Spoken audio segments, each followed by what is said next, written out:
Cheers. Cheers. Shut up. You're 50-50 on whether you're actually going to drink it or not. They don't know about the Kumbaya meetings we had this week. Stay high. Good luck. 3. You gotta just put yourself on the map. They didn't look into your heart. They didn't look into your heart. They didn't look into my heart. All I want to do is compete. Without Jerry McNamara, we wouldn't have won 10 fucking games this year. Because they came to whose house? But doggone it, ain't it good to be winners again in the ACC? All right, guys. Welcome back to Cuse Yourself Podcast. I'm Chris. I'm Stacy.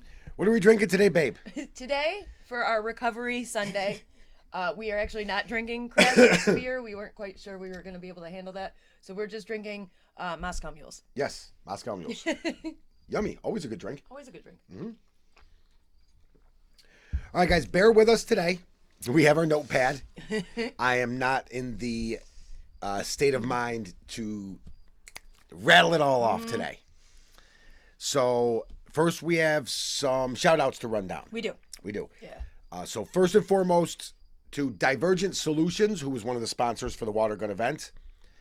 They are the marketing company that we've been working with, both with the IBU show and now with the Water Gun War and many other things going forward. Yeah, Mary's been really amazing. Yeah, Mary's been amazing.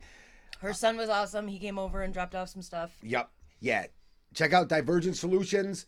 They do any number of things from marketing and promotions to internet stuff that I don't know anything about. But yeah, they're very, very good, very hands-on, and she was always available every time we wanted to talk to her.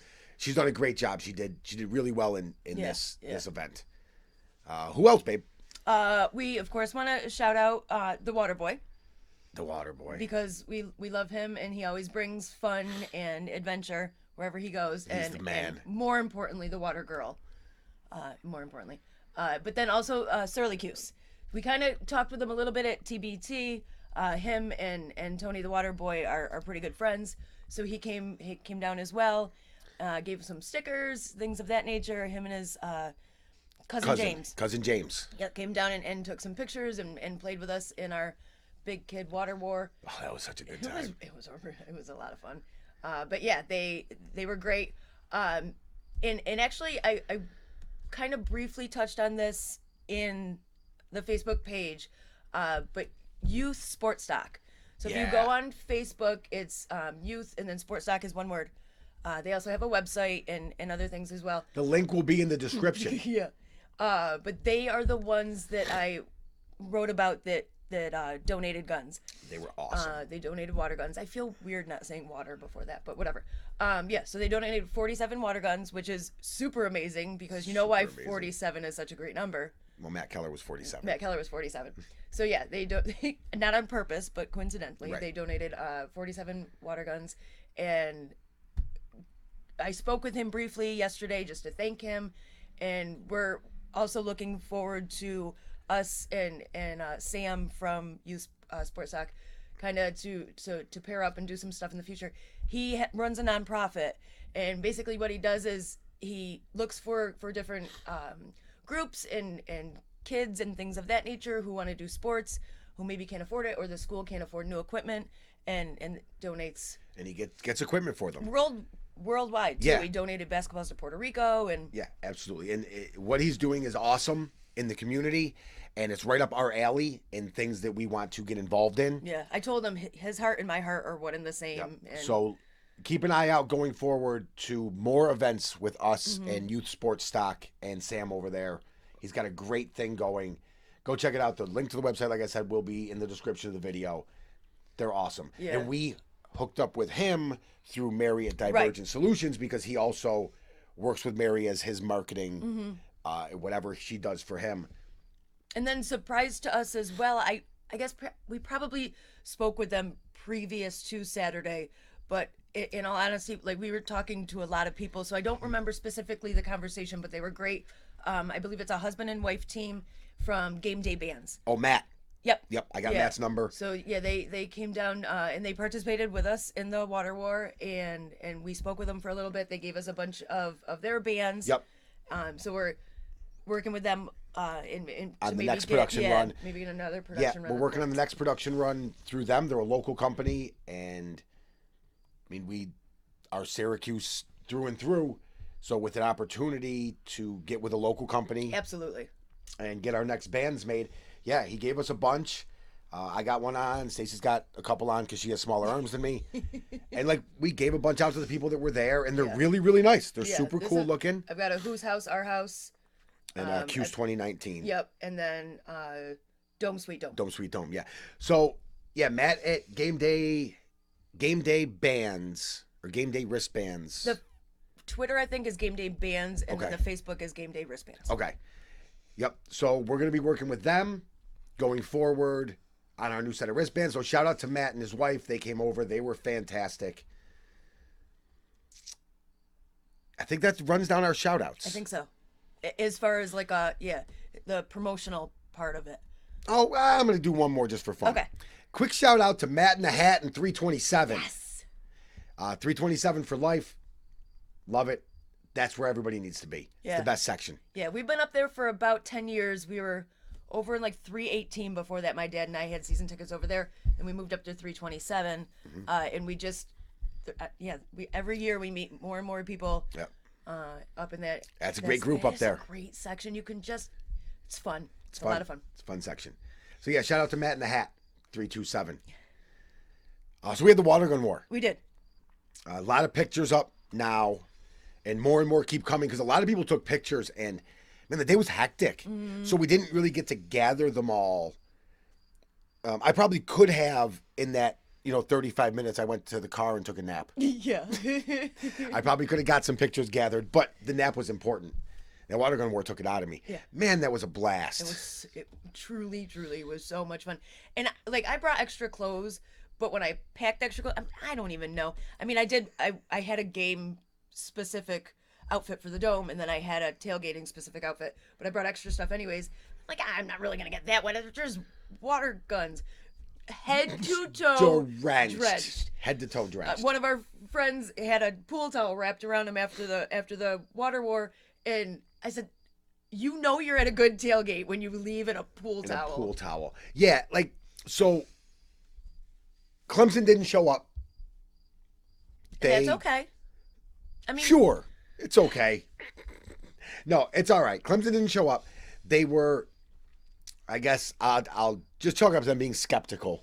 Right, and if you're a Clemson fan by yourself, or even just a Clemson fan and a spouse or a friend, you have to feel some kind of way, or whatever. I mean, if the opposite were true, I'd have been there. I would have been there too. But there was probably am I being set up? What's gonna happen? I don't have anybody, to. If there was 20 of them that were all coming up together, they probably would have been more apt to come. Well, I'm sure that people tailgated in packs. They could have brought them over, but whatever. That's neither here nor there. We did end up having one come with a Syracuse fan. So we had a Syracuse fan whose cousin lives in South Carolina, Yep. and so he came up to represent The winner, Z. Yes, it was her cousin Hector. XZ. Mm-hmm. Yep. What was his name? Hector. Yeah. So he was the lone Clemson fan in the battle. He was a good time. He was a great time. And then when we kind of got to our group photo part, he was on his way over to the group photo and then knelt down and grabbed a full water gun and just blasted us all. He was going to take us the whole thing down by himself, which was hilarious and well received. And then he ended up getting in the picture as well. Everybody had a good time. Yeah, it was a really, really good time. But so I have reached out to Clemson since. In their fan page, I posted pictures of the water gun war and said, hey, we had a great time. I wish you guys could have. I was very tactful. I wish you guys could have made it. We're going to do it again next year in Death Valley. I said, if you guys still don't want to play, then we're going to line up and walk the streets like a zombie apocalypse and shoot everybody in our way. So you're either going to play water guns with us in Death Valley next year, or we're just going to come through like the British are coming and march the streets. Storm the beaches of We're Normandy. going to storm the beaches with water guns. So we'll see what next year should be interesting. I do, however, know that next year when we do this, I will not be making Alka-Seltzer necklaces. No, that while the coolest idea on the planet turned out to be They horrendous. don't melt. They don't dissolve as easy.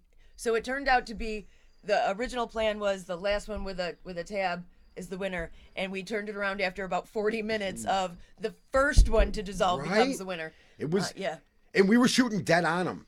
Like I was getting hit right in my Alka-Seltzer tablet, and I had Chris, not you, but the other Chris came over to me with a full water bottle that we had for everybody to refill the water guns, and just poured it right on it, and it still did nothing. yeah, it didn't and dissolve. That's not even to talk about the grueling process of making these necklaces. yeah, taking little drill bits through an Alka-Seltzer tablet, stringing it on a ribbon. Yeah, it was tedious, but it was a great yeah, time. I would do it all over again to have as much fun as we had and to have all of you guys with us. And for as like organized as we had it, it was still spontaneous. And when we started, we said, "Hey, everybody come over, let's put your necklaces on. We're gonna have a good time, shoot some water guns. This is gonna be great." Thinking eventually there'd be a 3, 2, 1, go. Right. There Yep. was not, because Water Girl grabbed a water gun and immediately chased Yeah. down Tony. Yep. And all of a sudden they were running across the field. Everybody else still putting necklaces on, and they're just emptying water guns on each other. So there was no 3, 2, 1, go. It was just Go. grab a necklace, grab a gun. We had a refilling station with water bottles. When your gun ran out of water, you went over, grabbed a water bottle, filled your gun up. I may have hid some water bottles over in the woods thinking I was something special, and went over there to fill mine in the secret hiding spot, and got drenched because Tony was climbing a tree and waiting for me to go on by. Yeah, he sniped you from He a tree. did snipe me, but then Kayla and I got him back. Bad news about Tony climbing the tree. He was stuck in the tree. Yes. So We as came soon as over. people saw him get me, Everybody, 20 people came over and annihilated him in the tree. yeah. So we had an amazing time.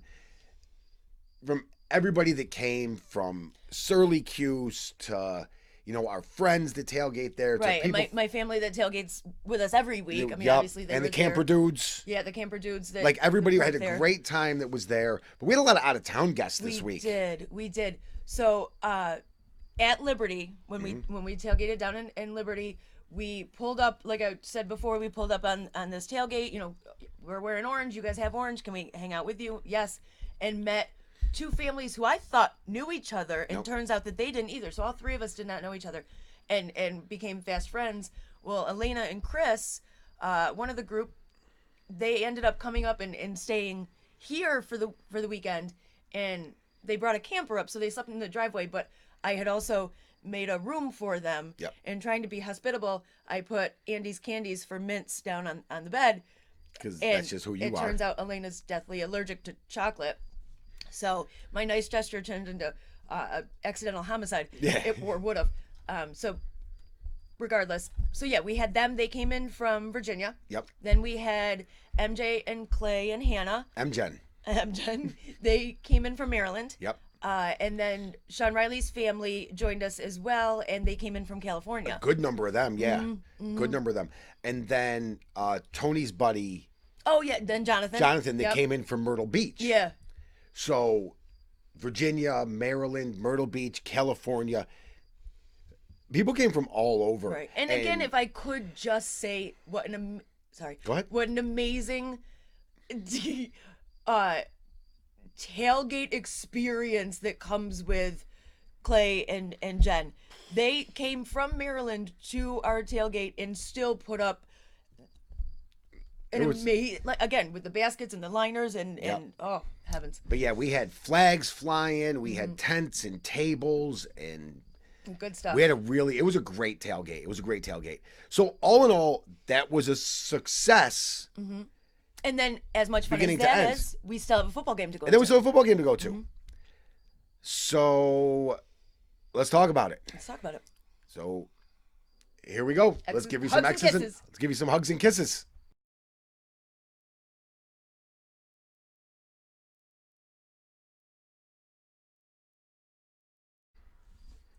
All right, babe. Yes, Let's give them some hugs and kisses today. that's what they want. We'll go good news first. Good news first. Not as good news second. Okay. How's that? So the defense played great yesterday. Absolutely.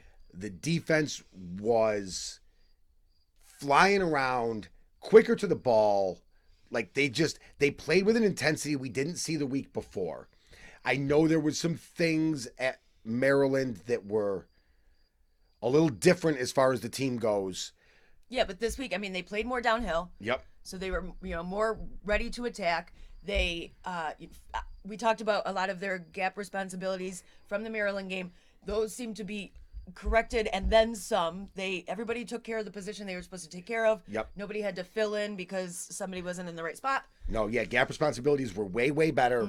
The attacking from everybody across the board was way better. As it turns out, Andrew Armstrong does actually belong in D1 college. Yeah, imagine that. After, last Sunday, you'd have thought that Lakeem Williams and Andrew Armstrong should have been at Cornell playing football. But that's just a mentality that goes around. Right. Neither here nor there. And it spirals downhill and feeds on itself. So we're going to give out, what are we going to call it? What did we say? Our players for applause. Yeah. So we're going to give out our game applause for yesterday. It's going to go twofold. So mine is going to go to Brian Ward. Okay. Who, if you have followed me on social media for 3 years now and have watched any of the podcasts or listened, my love affair with Brian Ward goes through all the roller coasters. I have been critical of him since day one.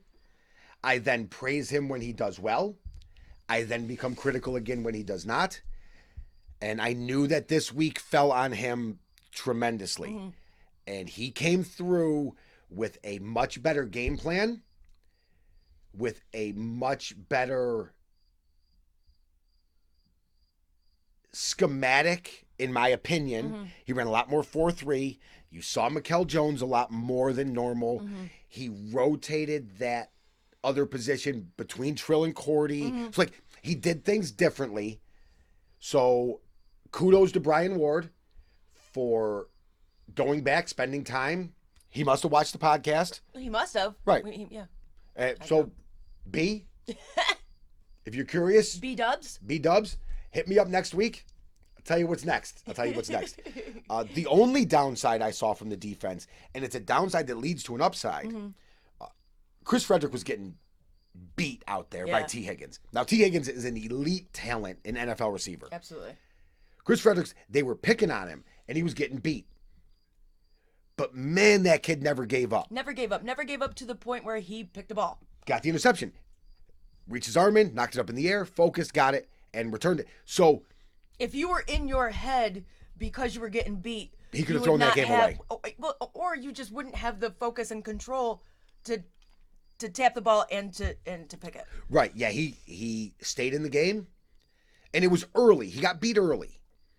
And then I don't know if a teammate got to him or if coach got to him or it was just himself getting himself out of it. By the middle of the second quarter, he was back to the Chris Frederick, who was one of the best corners in the ACC last year. Early they picked on him, and I think, as a former player, you have to go to the sideline and go, all right, who am I? Right. I'm either going to just cave to this or I'm going to step it up. And he stepped up. And the secondary as a whole played well. Oh, another thing Brian Ward did, really quick, and then I'll let you give your game ball away. Rotated his defensive backs top to bottom. Almost every defensive back that dressed got in the game. Yep. So there was not as much wear and tear on the D-backs. Right. Towards the middle to end of the game as there would have been had he stuck with just the starters. Right. But, and I have to go to my notes here because I said my brain don't work like that, right, Tay? Not today. You will learn today.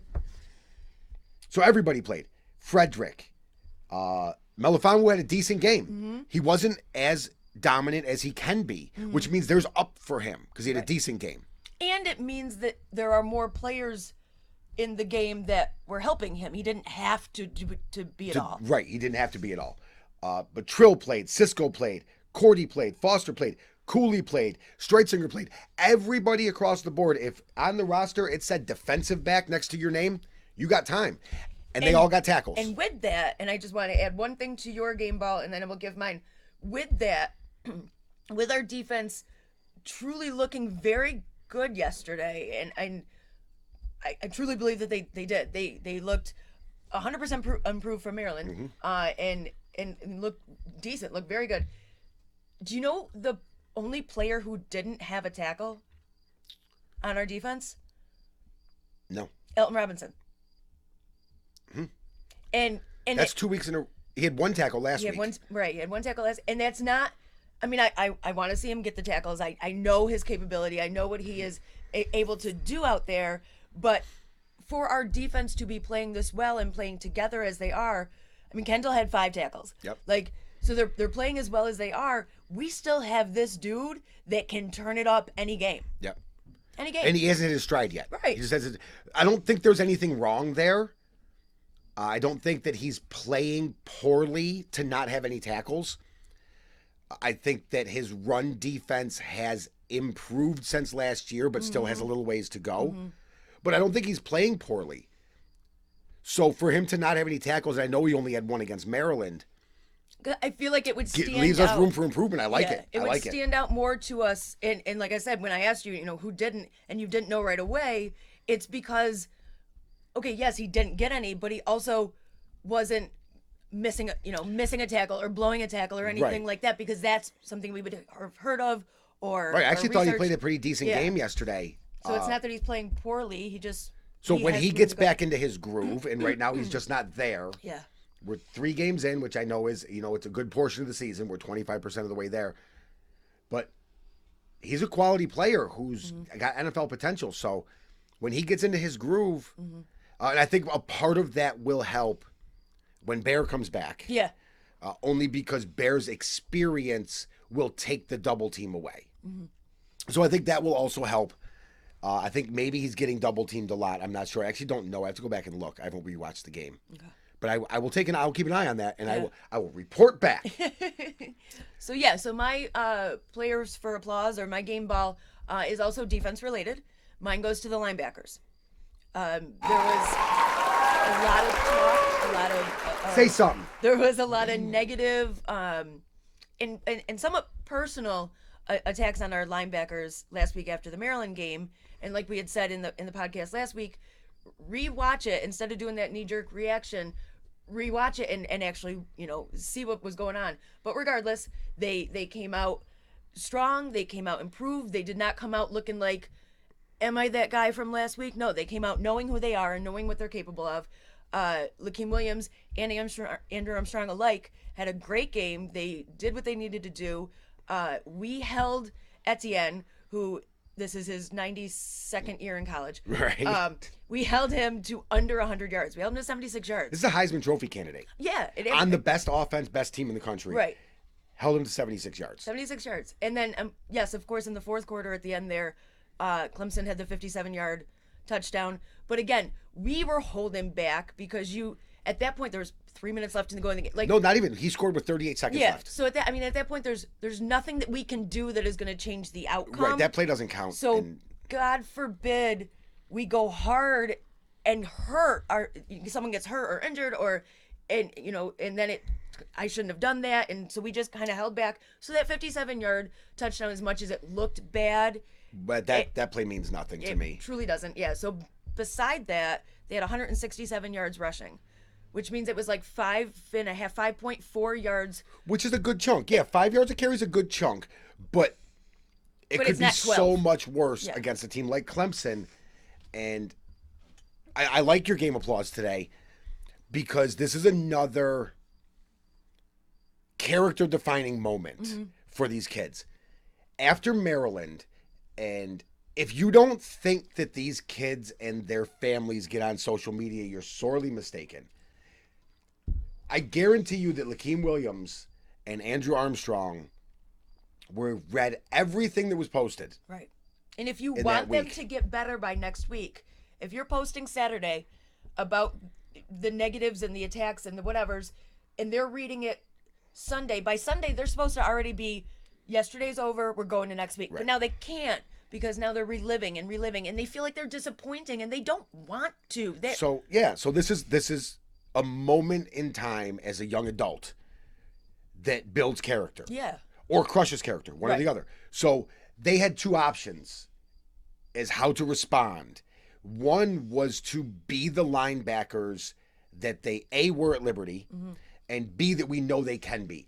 Andrew Armstrong has played in, if I'm not mistaken, every game in his 4 years here at Syracuse. This is his first year as a starter. He played in every single game. He's not an inexperienced guy. Right. He's talented, and he makes the tackles. And Lakeem, while he's a second-year transfer, is also talented. And man, he's fast. So fast. I don't think I ever realized how fast he was. So this was character building. How you respond to the adversity defines you, your unit, and your defense for the remainder of the season. And what they did yesterday was the definition of pull up your bootstraps and just go make it happen. Yeah, and a lot of that is certainly credit to their character. And I would have to think, I've never been a fly on the wall, which, goodness gracious, wouldn't I love to be, but I give credit to the coaching staff as well. Oh, for sure. Because they know that these, Brian Ward, if he read something or saw something, he's a grown man, he can take it, put it on me. It's like the head coach from Oklahoma State. Who Gundy. Yeah, who held up the newspaper. I'm a man. I'm a man. I'm Put it on 40. me. Yeah. Come after me. I'm a man. I'm 40. I'm not a kid. Write something about me. You don't negative. You That don't guy attack- was the best. Oh my God! If you guys just YouTube this clip, it's amazing because there's again fans and media at Oklahoma State that were attacking personal players, and he's no, I'm a man. I'm a man. I'm the coach. If you don't like something that they did, you don't tell it to them. You tell it to me, and I'll take it on. And it's not even the negativity or the posting negative things. It's the attacks, and that's what he was specifically speaking of. If you want to be critical, if you want to say this should have happened, that should have happened, absolutely do it. To say somebody had a bad game is to say somebody had a bad game. The personal attacks is To say an somebody issue. belongs at Colgate or whatever. But we're not going to talk about Yeah. that every episode because we have 11 we more could. games because we could. But yeah, the linebackers, they did a fantastic job. And they did the job we thought that they could do. Wait, I got one. They are who we thought they were. Right? Wasn't that the quote? Denny Green, I think. That was a football quote. So yeah, I like that. I like that's a good game applause. And going forward, we're going to need them to be dominant. Yeah. Because until halfway through the season goes by, our other linebackers, Mikael Jones and Juan Wallace and Lee Capoga, they're still the epitome of youth. I mean, Juan Wallace is a sophomore, but they're freshmen and sophomores in an intricate NFL defensive system. They're going to take time. Mikael Jones isn't ready yet to be an every down linebacker, Right. but man, when he's in there, that kid he's got a good knack for the ball. And that's another reason that you want your starters to push away the adversity. Yes. Because they're also, while they're perfecting their game and getting better at their game, they're showing the next round. Like Andrew Armstrong himself, he used to say all the time, I watch Ryan Guthrie. Yep. And I watch the way he handles it. And now these guys are watching them. Yeah, because they're going to face adversity too, and they're going to face negative comments in the media, on social media, and that's life in the spotlight. So, I think they handled it well. I think they composed themselves. They handled it well. If you follow Lakeem on Twitter, he's just a very positive kid. Had great tweets about yesterday's game and the crowd and the atmosphere, so kudos to him. So now let's move on to the not as great. Not as great. To the not I like the as way you put great as the defense was great. Here's my opinion, and that's really all that I have on this topic going forward. We have 3 mediocre issues, correctable mediocre issues that when together are creating a larger problem. What is perceived to be, well, yeah. Well, it yeah, is currently yeah, a larger you're right, problem. You're right. We have 3 mediocre problems that combined make one larger problem. The large problem we have right now is we're not putting points on the board. Okay. In order to win a game, we do have to put points on You the have to board. put points on the board. So, the issues that underlie that. One is we need a little bit more experience from the offensive line. We lost 2 NFL caliber tackles.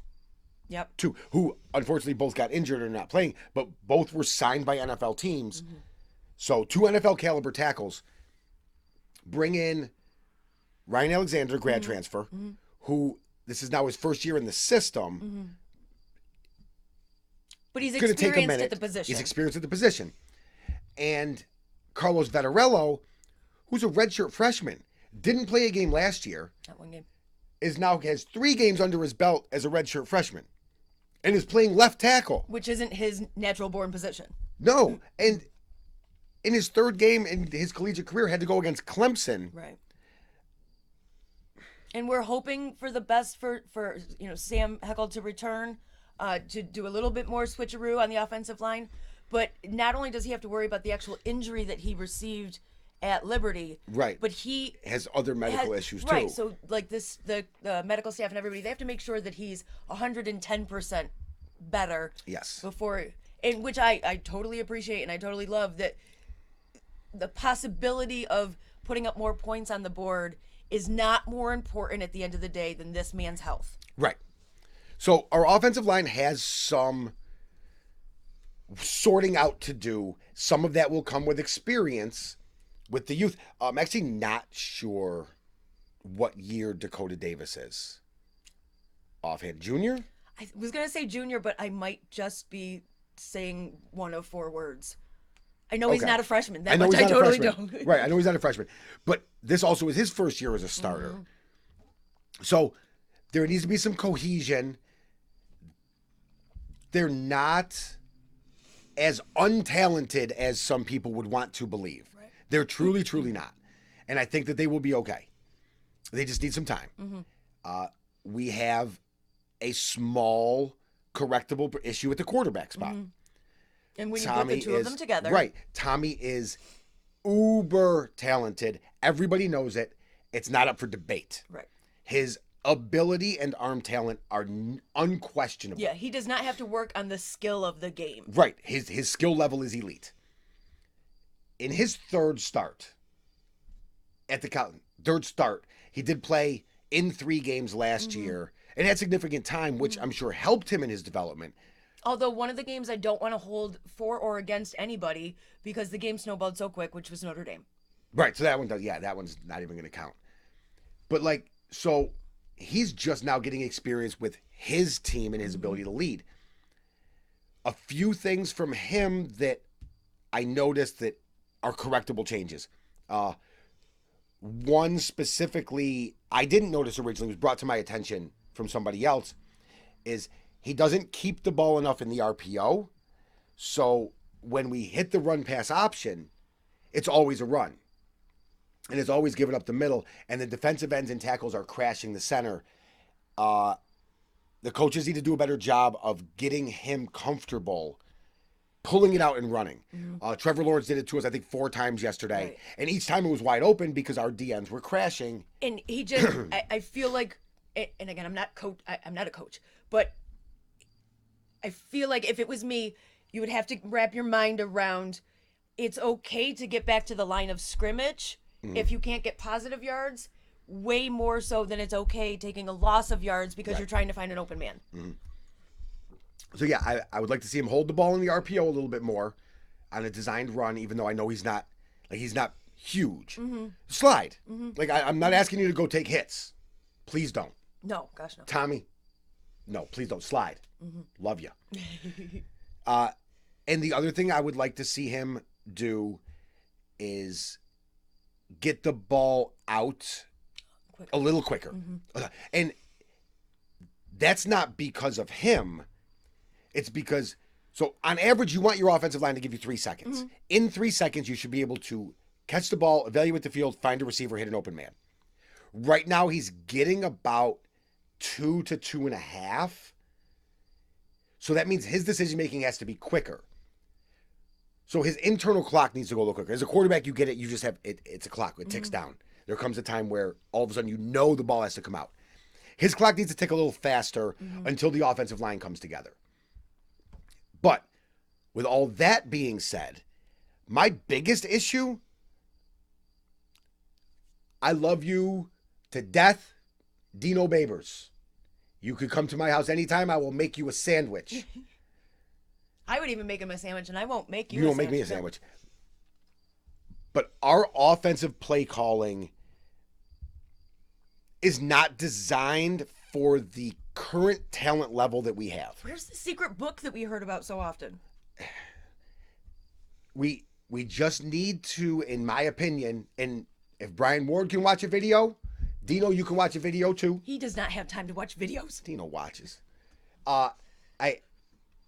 Until the offensive line gets their cohesion, and until Tommy is comfortable more in the pocket, They need to give him more options. we need to get quicker options, more slants, more screens, more swing passes, designed rollout. If they're crashing the pocket every time, The Philly. anything. We need to get. Tommy throws probably as pretty a deep pass as anybody in college football. Clemson actually defended a couple of them really well yesterday, but I'll be goddamned if they weren't like in the pocket, 42, 45 yards downfield in the pocket. But we can't run too many of those at this point. Right. So hopefully the coaching staff, they're my biggest issue right now. The 5 or 6 yard slant or whatever, that's just Let me as get effective. those. Let me get those because it'll loosen up the defense. They have to stop bringing the pressure. Right now, everybody is sending everybody. Maryland sent 8. Clemson sent 6, 7, 8. They blitz hard. And 6 of Sunday ready Yeah, players. yeah. But after all of that, and after 2 blowout losses, maybe it's not the end of the world, right? It is not the end of the world. And do you know why it's not the end of the world? Because last week it was a popular note out there that our defense was the worst in the world. The worst thing's ever happened. Worst thing that ever happened was our defense, specifically our linebackers, and everything was it was a cow's opinion from now on. We weren't going to win another game. Right, With right. that defense, we can never win another game. Fast forward 7 days, our defense is lights out and not fluke lights out. Like this is played who their they are. caliber of play. So next week, today's Sunday, so 6 days from now, it's not out of the realm of possibilities for us to be right back into where we were talking last week, that the offense was looking better and Right. things were going good. And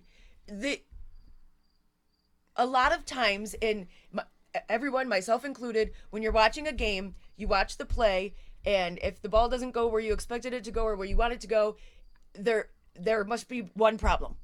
And how can we not fix one problem from Saturday to Saturday? Right.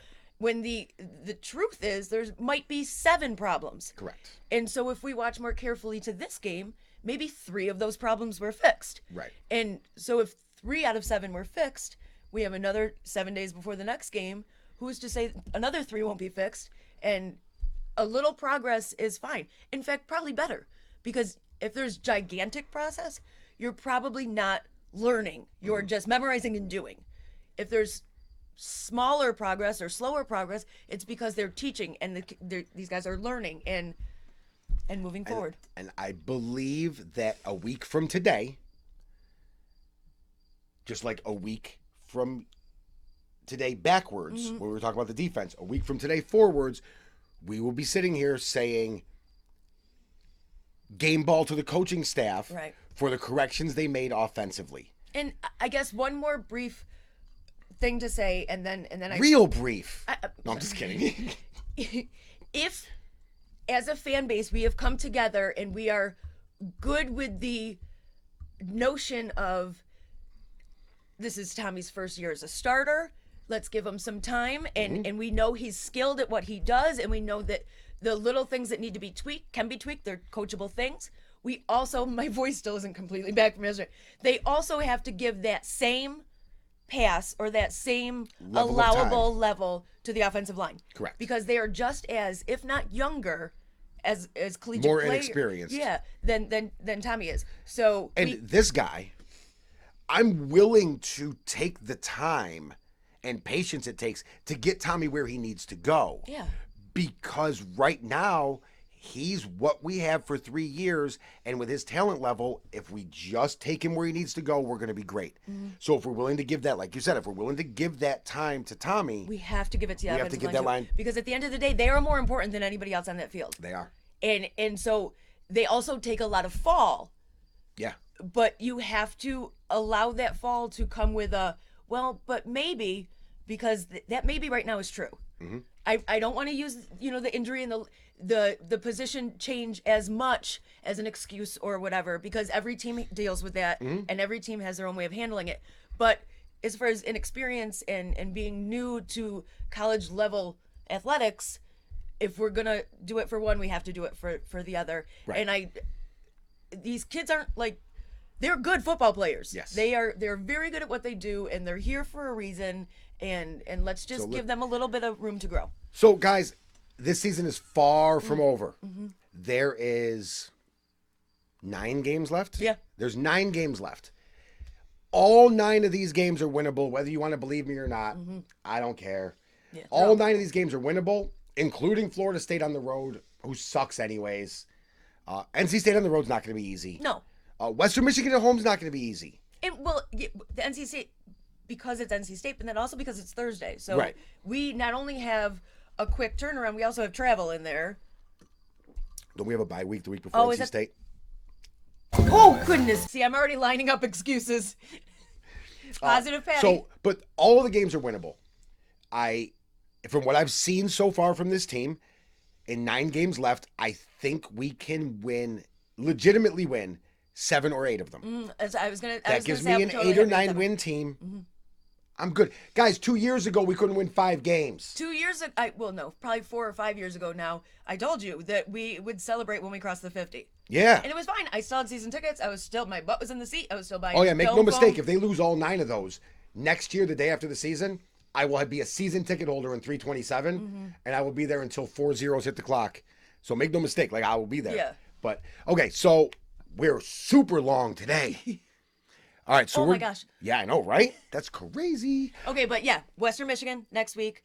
We'll be there. Oh, okay, so that leads us to our final point of the day. What's coming up? Oh, yes. Okay, so home games. And then possibly away games that we're not traveling to, but don't know for sure yet. But at least for the next 2 weeks for the home games, we have partnered up with Applebee's on Erie Boulevard, and we are going to be there probably, again, I'm not going to leave before the game's over so that we can be at this place early. So whatever, probably 40 minutes after the game's over, 30 to 40 minutes Say an after the game's hour. over. Say an hour, yeah. We will be at Applebee's on Erie Boulevard. We'll be doing a live show, live recap, kind of like this, but live at Applebee's. There will be, obviously, food and drink. It's Applebee's. And if you come in and you tell your server or you tell the bartender that you're a wedge head, you will get 10% off your check. Yep. So come to Applebee's next week after Western Michigan. Applebee's Erie Boulevard. I say give us an hour from game time, and we'll hustle. Right. Or when you leave the dome, get in your car and come to Applebee's and grab a beer, and we Right. will be there right behind you. Yep. Just tell whoever's serving you that you're a wedge head, and they'll give you 10% off your check. If you get there before we get there and you tell me you're a wedge head and you get 10% off your check and you leave before we get there, I will find you. I will look for you. I will find you. Yeah, there'll be a name on your check. All right, guys. So that's all we got for you today. Wow, that went super long today. I'm sorry. No, but there was a lot to talk about. Especially with the water gun war. So that's it. That's it. That's it. All right, guys. From us over here at Cuse Yourself Podcast, as always, bleed orange. Go Cuse yourself. Wedge head. Give me the dub. I can't. Let's practice. All right. This Jesus, that's horrible. Oh my God. All right, cheers.